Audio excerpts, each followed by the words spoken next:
Hi everybody, hi Smithills family. I hope everybody's keeping well. If you're anything like me with a little bit of sunburn, can you see that? Ooh. Anyway, I've been doing lots of activities, cycling, running, walking, just generally being out and about. Anyway, I wanted to say hello.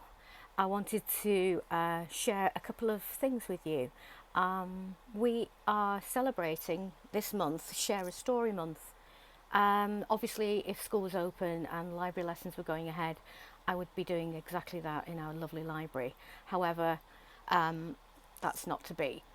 Secondly, it is Mental Health Awareness Week, and I've chosen a book that I'm going to share with you via a video story, and it's a beautiful book by a Finnish author called Tove Jansson.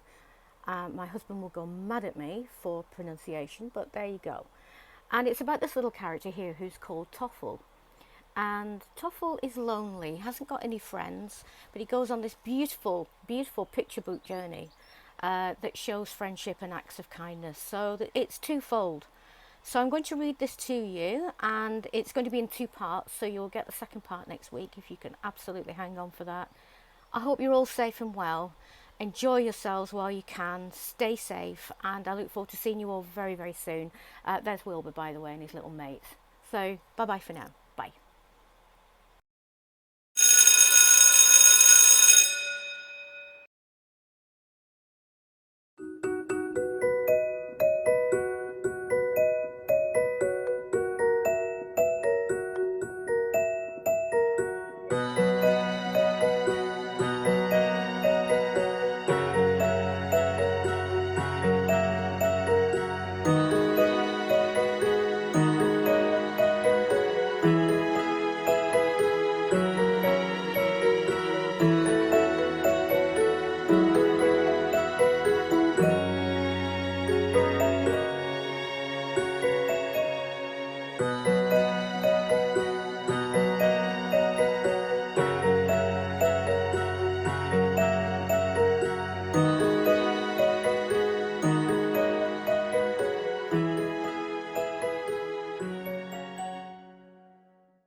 Now, once upon a time, although not very long ago, and hidden in the forest where the tall dark pine trees grow, there lived a boy called Toffle, in a house that stood alone.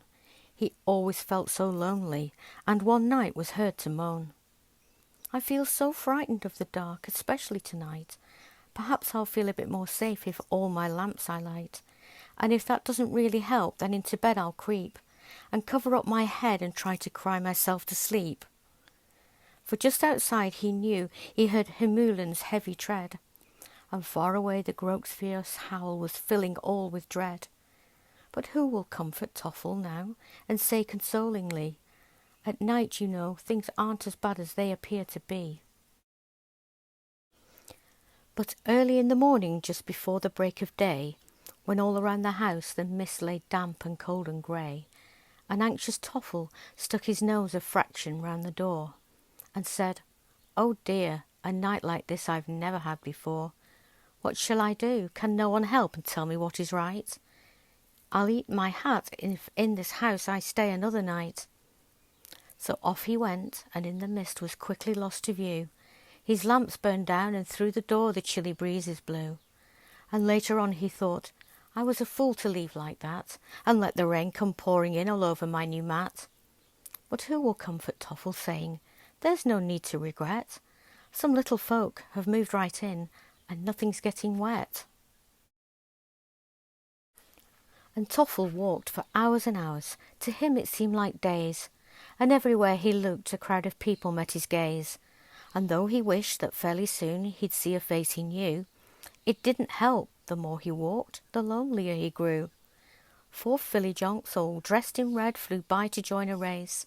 8 wompses in green carriages drove at a gentler pace, and Mimble made a daisy chain to decorate her hair.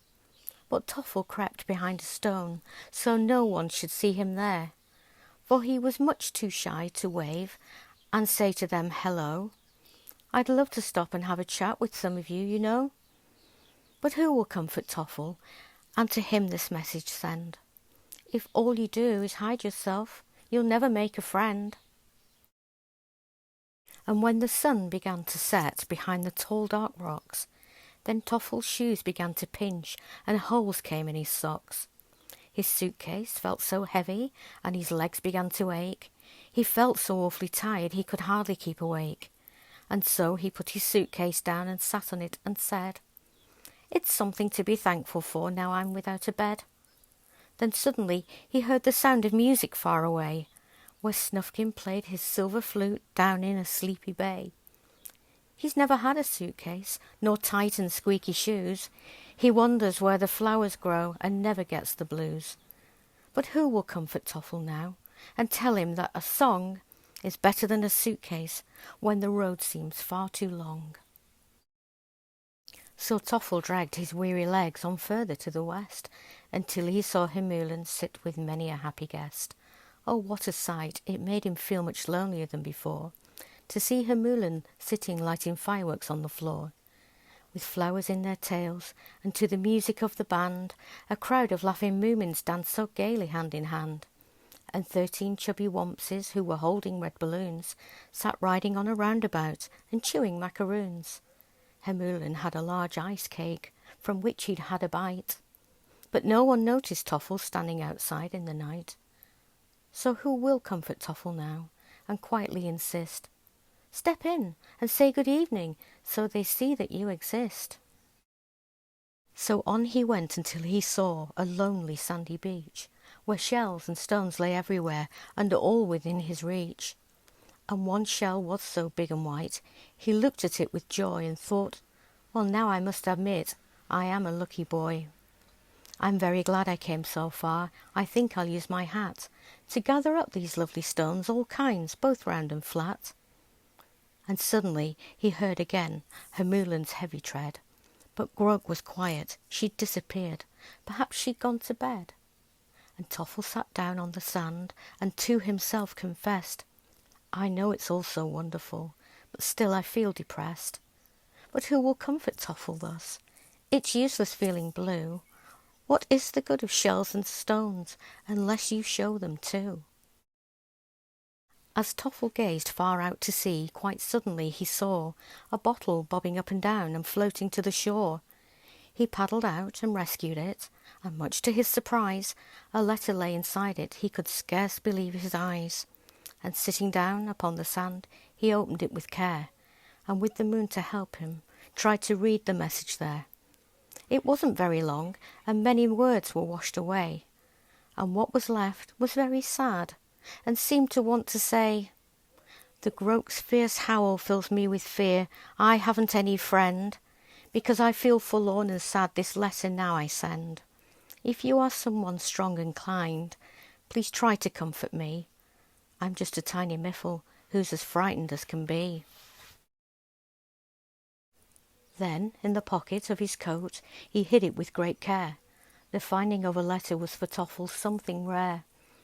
That it was written by a girl there seemed some likelihood, and that, as you can surely guess, did Toffle lots of good.